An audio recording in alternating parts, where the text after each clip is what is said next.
L'école de guerre économique a décidé de s'attaquer au marché compliqué de la cyber, de la sûreté et du management du risque pour une raison très simple, c'est que les entreprises aujourd'hui ont un besoin essentiel qui est de casser les murailles, le travail en silo, d'établir une passerelle entre des mondes qui ne se parlent pas beaucoup ou qui ont beaucoup de difficultés à le faire parce qu'ils sont très hétérogènes. Le monde du management du risque, situé à un certain niveau, on manage beaucoup de choses, des millions, voire plus. Le management de la sécurité, où parfois on a du mal à recruter un collaborateur. Et le monde de la cyber, où là, on forme 200 personnes par an de manière à peu près sérieuse et les quelques centaines qui arrivent après, c'est déjà beaucoup moins intéressant. Et il y a donc un vrai besoin pour les entreprises en France aujourd'hui d'avoir une approche globale avec des gens qui se comprennent, avec des langages qui correspondent, avec des langages qui peuvent se mailler. Il y a une problématique commune, c'est qu'effectivement, les réponses, elles ne sont pas là. Elles sont fragmentaires, elles sont souvent issues dans des processus de gestion de crise qui arrivent après le problème et qui ne résolvent pas forcément le problème. Donc l'entreprise est pénalisée, l'entreprise elle paye cher parfois cette absence de réponse.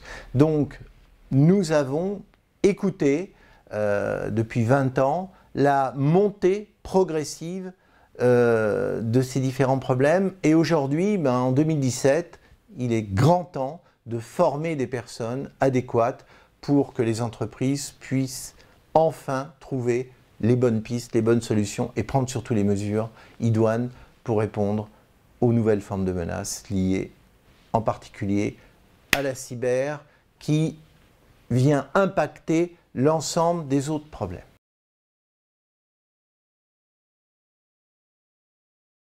L'école des guerres économiques de demain, c'est l'école de l'étude des rapports de force. Et au croisement de 3 grands ensembles, la géopolitique, l'économie, le management.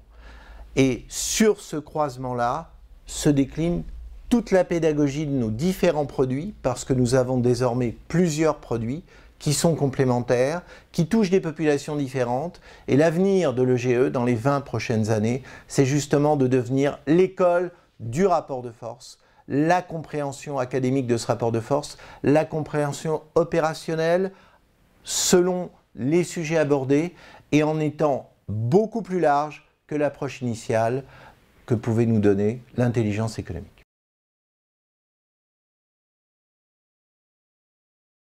Le MRSIC se différencie par exemple de l'enseignement de Sciences Po parce qu'on entre dans le dur. Entrer dans le dur, ça veut dire quoi? C'est qu'on part de la réalité, c'est-à-dire on part des problèmes. Et les problèmes, c'est qu'aujourd'hui, au niveau des directions générales d'entreprise, eh bien, il n'y a pas forcément la bonne prise de conscience. C'est vrai aussi d'ailleurs dans certains secteurs du monde institutionnel. Et c'est pas, si vous voulez, en alignant un certain nombre d'expertises, en rendant, disons, des témoignages audibles, que pour autant, on répond aux vraies questions. Donc, au MRSIC, dans le cadre de l'EGE, on va tenter de le faire. On va tenter de le faire en ne se masquant pas la réalité, en ne prétendant pas avoir les solutions toutes faites. L'expertise aujourd'hui, elle est en train de se construire. C'est ici qu'elle va se construire. Et elle va se construire justement parce qu'on ne se cachera pas les difficultés à résoudre.